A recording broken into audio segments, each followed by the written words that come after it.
माघ महामहत्तम 10वां अध्याय। हरे कृष्णा, राधे राधे।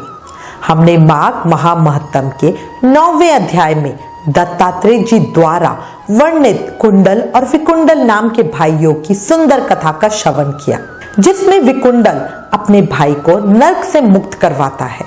अब आगे राजा सहस्त्र अर्जुन जी बोले, हे योगियों में श्रेष्ठ दत्तात्रेय जी, आपने मुझे बहुत सुंदर माघ माह की महिमा बताई।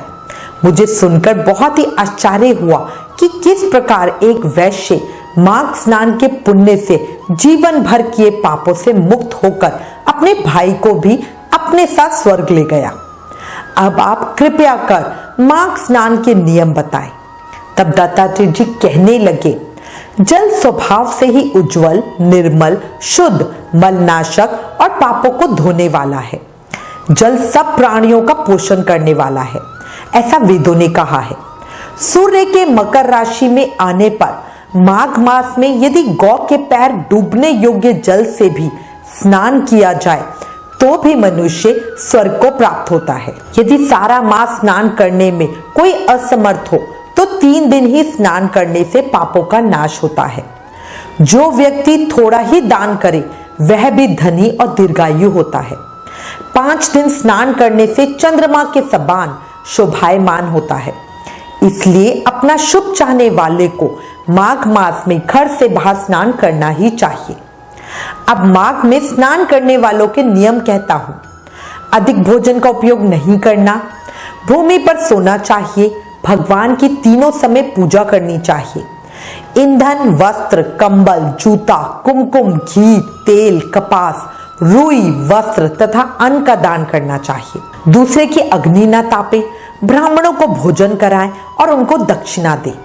समापन के समय भगवान से प्रार्थना करके कहें, हे देव, स्नान का मुझे फल दीजिए। मौन रह के मंत्र का उच्चारण करें, फिर भगवान का स्मरण करें। जो मनुष्य श्री गंगा जी में माघ में स्नान करते हैं वे 4000 युग तक स्वर्ग में ही रहते हैं। जो कोई माघ मास में गंगा और यमुना का स्नान करता है वह प्रतिदिन 1000 कपिला गौ के दान का फल पाता है। इसके बाद दत्तात्रेय जी कहने लगे, हे राजन, प्रजापति ने पापों के नाश के लिए ही प्रयाग तीर्थ की रचना की। सफेद यानी गंगा जी और काली यानी यमुना जी के जल की धारा में स्नान का महत्व भली प्रकार सुनो। जो इस संगम में माघ में स्नान करता है वह गर्भ योनि में नहीं आता। भगवान विष्णु की दुर्गम माया माघ में प्रयाग तीर्थ पर सब नष्ट कर देती है।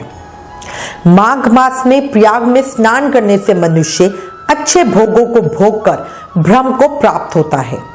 माघ मास तथा मकर के सूर्य में जो प्रयाग में स्नान करता है उसके पुण्यों की गिनती चित्रगुप्त भी नहीं कर सकते।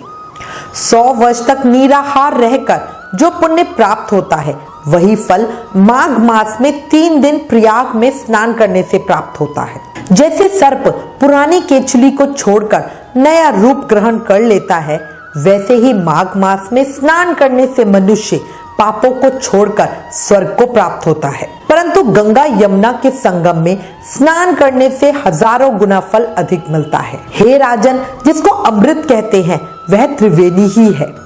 ब्रह्मा, शिव, रुद्र, आदित्य, मरुदगण, गंधर्व, लोकपाल, यश, किन्नर, आणिमादि गुणों से सिद्ध तत्वज्ञानी, ब्रह्माणी, पार्वती, लक्ष्मी, शची, नैना, दिति, अदिति, संपूर्ण देव पत्नियां तथा नागों की स्त्रियां, मेनका, उर्वशी, रंभा, तिलोत्मा, अप्सरागण और सब पितर, सब देवता सतयुग आदि में प्रत्यक्ष और कलयुग में गुप्त रूप से माघ मास में स्नान करने के लिए यहाँ आते हैं। माघ मास में प्रयाग में स्नान करने से जो फल मिलता है वह ईश्वर ही कह सकते हैं। मनुष्य में कहने की शक्ति नहीं है। हजारों अश्वमेध यज्ञ करने से वह फल प्राप्त नहीं होता जो माघ मास में प्रयाग में स्नान करने से प्राप्त होता है। पूर्व समय में कंचन मालिनी ने इस स्नान का फल राक्षस को दिया, इससे वह राक्षस पापी मुक्त हो गया था। माघ मास महत्तम 10वां अध्याय समाप्त। प्रेम से मन से जाप करते रहो। हरे कृष्ण कृष्ण कृष्ण हरे हरे, हरे राम राम राम हरे हरे। याद रखो, कलयुग केवल नाम आधारा। नाम जाप से ही कृष्ण प्रेम भक्ति मुक्ति पाई जा सकती है। राधे राधे।